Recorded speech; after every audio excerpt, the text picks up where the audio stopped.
Hello friends, welcome to my channel. आज हम पढ़ेंगे चंद वंश के अगले राजा के बारे में। ठीक है, पीछे हमने चंद वंश के बारे में पढ़ा था और चंद वंश के अगले राजा के बारे में हम पढ़ेंगे आज भारती चंद के बारे में। ठीक है, चंद राजवंश में भारती चंद जो कि चंद वंश का 35वां राजा है। ठीक है, चंद वंश का कौन सा राजा है? 35वां राजा है भारती चंद। ठीक है, देखिए भारती चंद को जाना जाता है क्योंकि इसके पवाड़े कुमाऊं में बहुत प्रसिद्ध है। ठीक है, पवाड़े बहुत प्रसिद्ध है किसके? भारती चंद के। ठीक है, भारती चंद के पवाड़े जो प्रसिद्ध हैं, तो भारती चंद के पवाड़ों में भारती चंद और कुमाऊं की वीरांगना भागा धौनिया के बीच युद्ध का वर्णन है। भागा धौनिया के बीच युद्ध का वर्णन है। ठीक है, भारती चंद जो कि चंद वंश का 35वां राजा है, सन 1437 से 1477 तक इसका शासन रहा। भारती चंद के पवाड़े कुमाऊं में बहुत ज्यादा प्रसिद्ध है और भारती चंद के पवाड़ों में भारती चंद और कुमाऊं की वीरांगना भागा धौनिया के बीच युद्ध का वर्णन मिलता है। ठीक है, इसी के साथ साथ भारती चंद को चंद वंश का सबसे पराक्रमी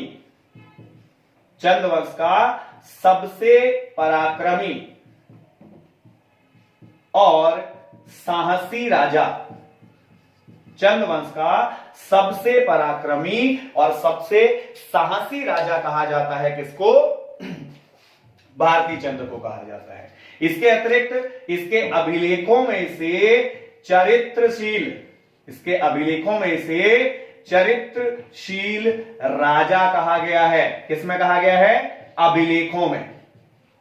ठीक है, अभिलेखों में भारती चंद को चरित्रशील राजा कहा गया है। ठीक है, देखिए इंपॉर्टेंट पॉइंट्स हैं भारती चंद के बारे में कि इसके पवाड़े बहुत प्रसिद्ध हैं, चंद वंश का सबसे पराक्रमी और सबसे साहसी राजा है भारती चंद। इसके साथ साथ अभिलेखों में भारती चंद को चरित्रशील राजा भी कहा गया है। ठीक है, अभिलेखों में क्या कहा गया है? इसको चरित्रशील राजा भारती चंद को कहा गया है। ठीक, भारती चंद के बारे में सबसे जो महत्वपूर्ण बात है वो ये कि भारती चंद ने डोटी की दास्ता को समाप्त किया।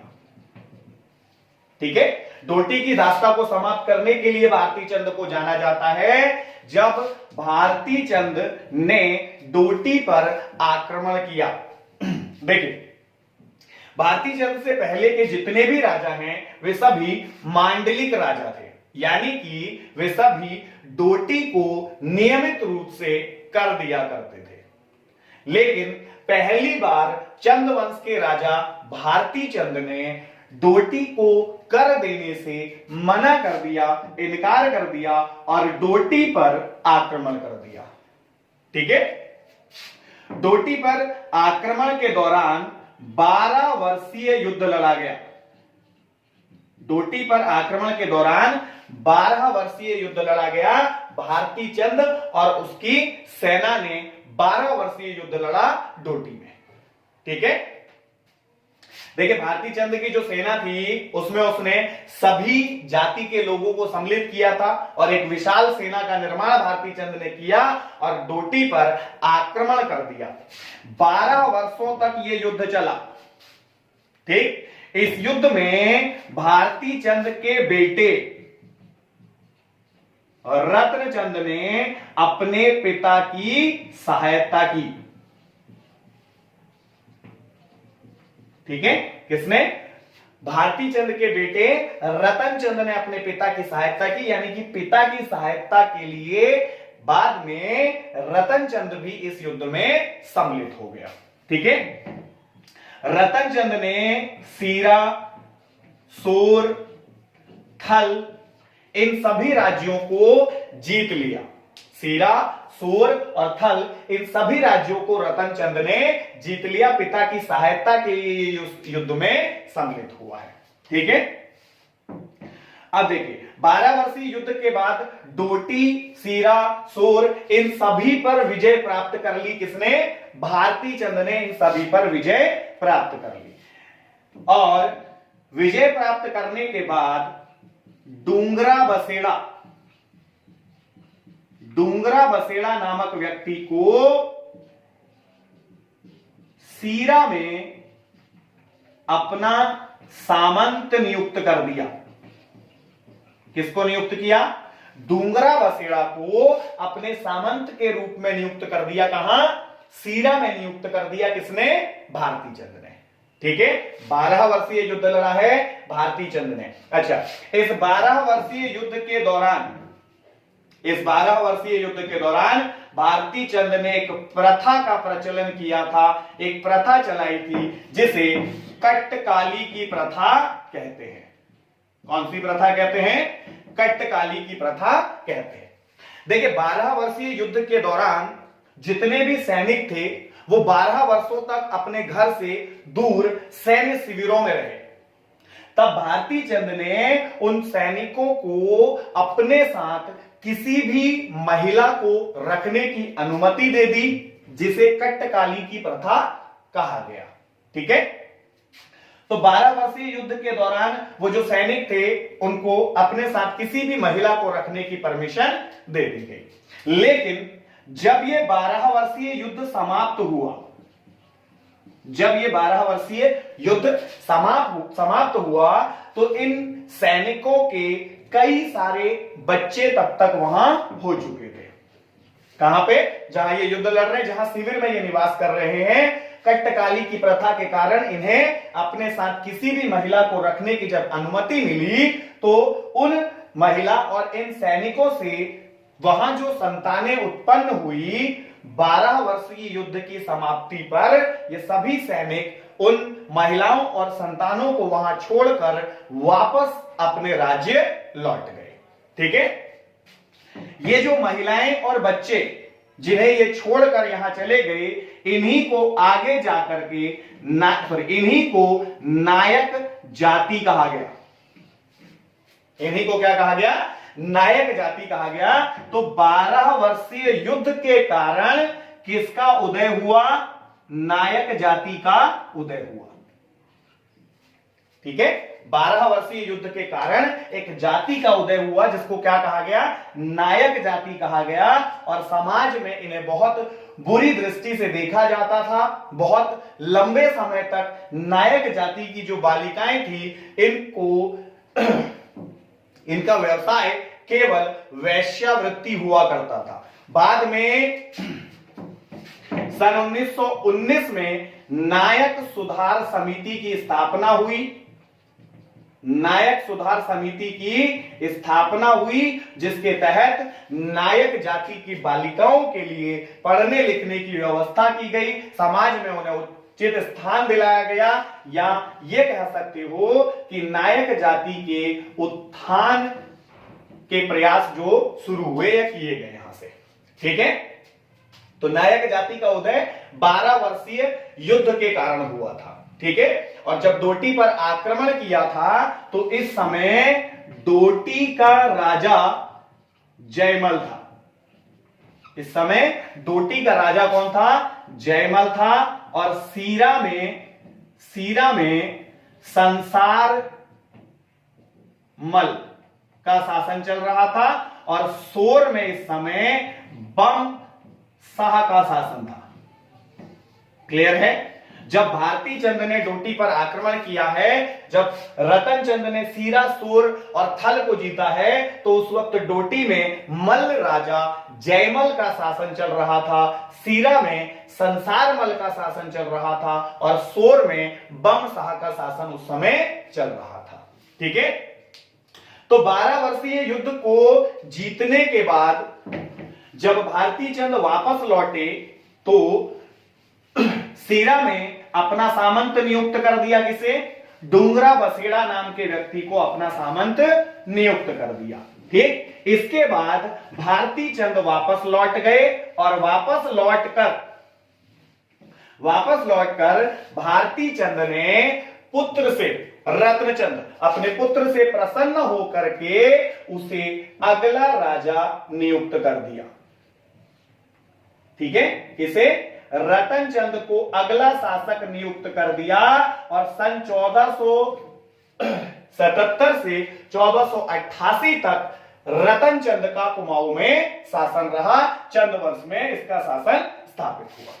ठीक है, देखिए रतनचंद से संबंधित लोहाघाट का हुड़ेती ताम्रपत्र, लोहाघाट का जो हुड़ेती ताम्रपत्र है, हुड़ेती ताम्रपत्र में रत्नचंद का उल्लेख मिलता है। ठीक है, याद रखिएगा, इंपॉर्टेंट है, रत्नचंद का उल्लेख मिलता है। किसमें? लोहाघाट से जो हुड़ेती ताम्रपत्र हमें प्राप्त हुआ है, इसमें रतनचंद का उल्लेख मिलता है। ठीक, देखिए इसके बाद जैसे ही भारती चंद वापस लौटे, रतनचंद को राजा नियुक्त किया, तो डोटी में मल्लों ने विद्रोह कर दिया। डोटी में मल्लों ने विद्रोह कर दिया। ठीक है, सीरा से भी जो बसेड़ा सामंत थे उनको वहां से भगा दिया था। बाद में रतनचंद ने सीरा में तो बसेड़ा सामंतों को वापस नियुक्त कर दिया, लेकिन डोटी में मल्लों और चंदों का संघर्ष बहुत लंबा चला।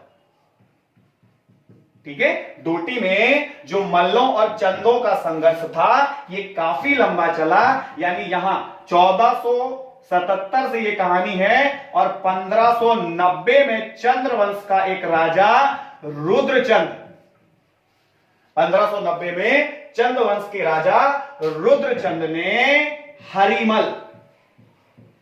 हरिमल को हराकर इस विवाद को समाप्त किया, इस संघर्ष को समाप्त किया था।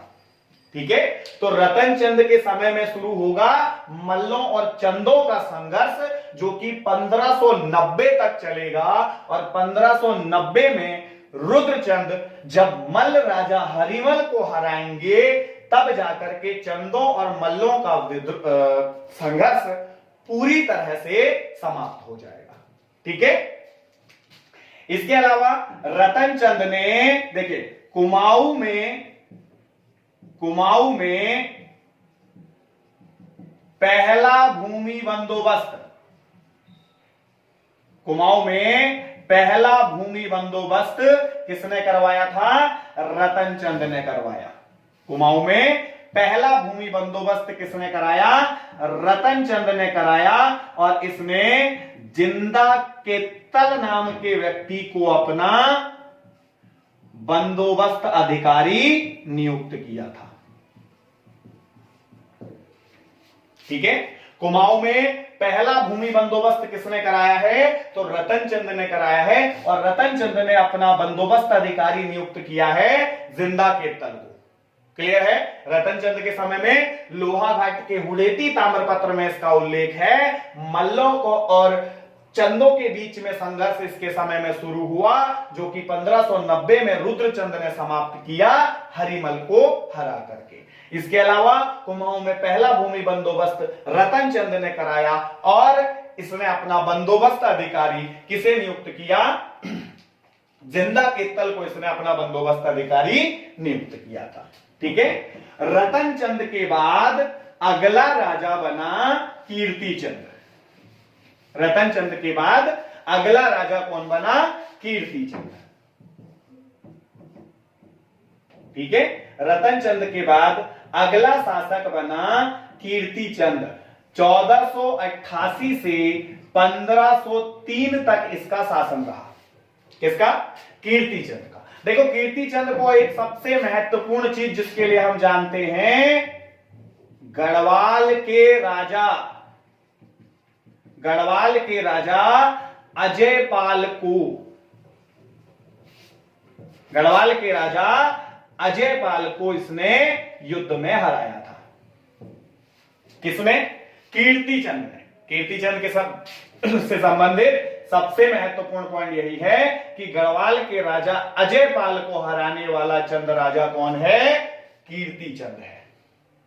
ठीक है, 1488 से 1503 इसका कार्यकाल शासन रहा है। और इसके अलावा राज्य विस्तार के लिए इसने क्या किया? 12 मंडल को जीत कर कुमाऊं में मिला दिया। ठीक है, किसको जीता? 12 मंडल को जीत करके कुमाऊं में सम्मिलित करने वाला राजा भी कौन है? कीर्तिचंद है।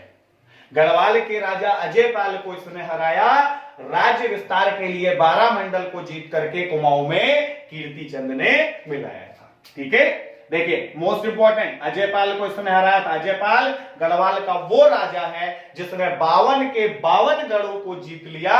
और अजयपाल को किसने हराया? कीर्तिचंद ने हराया था सबसे पहले। ठीक है, कीर्तिचंद के बाद कुछ अन्य राजा रहे जो ज्यादा महत्वपूर्ण नहीं है। कीर्तिचंद के बाद अगला जो महत्वपूर्ण राजा है वो है भीष्मचंद। ठीक है, कीर्तिचंद के बाद अगला जो महत्वपूर्ण राजा है वो कौन है? भीष्मचंद है। इससे पहले बीच में कुछ और अन्य राजा भी रहे थे। ठीक है, चलिए भीष्मचंद के बारे में पढ़ते हैं। इसके बाद भीष्मचंद का एक ताम्रपत्र 1514 का इसका एक ताम्रपत्र प्राप्त हुआ है। किसका? भीष्मचंद का एक ताम्रपत्र हमें मिला है जो कब का है? 1514 का है। ठीक है, तो 1514 में इसका ताम्रपत्र हमें मिला है। इसके साथ साथ भीष्मचंद का सबसे महत्वपूर्ण पॉइंट, खगमरा के किले का निर्माण। खगमरा के किले का निर्माण किसने करवाया? तो भीष्मचंद ने करवाया था। ठीक है, खगमरा का किला कहां है? अल्मोड़ा में। खगमरा का किला कहां है? अल्मोड़ा में। अब देखिए, भीष्मचंद ने खगमरा के किले का निर्माण करवाया अल्मोड़ा में राजधानी परिवर्तन के लिए। किस लिए? राजधानी परिवर्तन के लिए। तो भीष्मचंद राजधानी को परिवर्तित करना चाहते थे, इसलिए उन्होंने खगमरा के किले का निर्माण करवाया। लेकिन उससे पहले ही गजुआ ठिंगा नाम के एक खसिया राजा ने, खसिया मुखिया ने, गजुआ ठिंगा नाम के एक खसिया मुखिया ने भीष्मचंद की हत्या कर दी।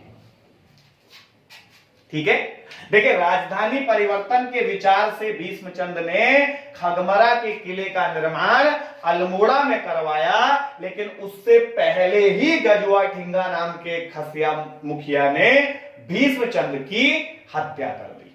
ठीक है, तो इसलिए ये क्वेश्चन कंफ्यूजन का बनता है यहां पे कि भीष्मचंद ने राजधानी परिवर्तन करा या भीष्मचंद के बाद जो अगला राजा बालो कल्याण चंद आएगा।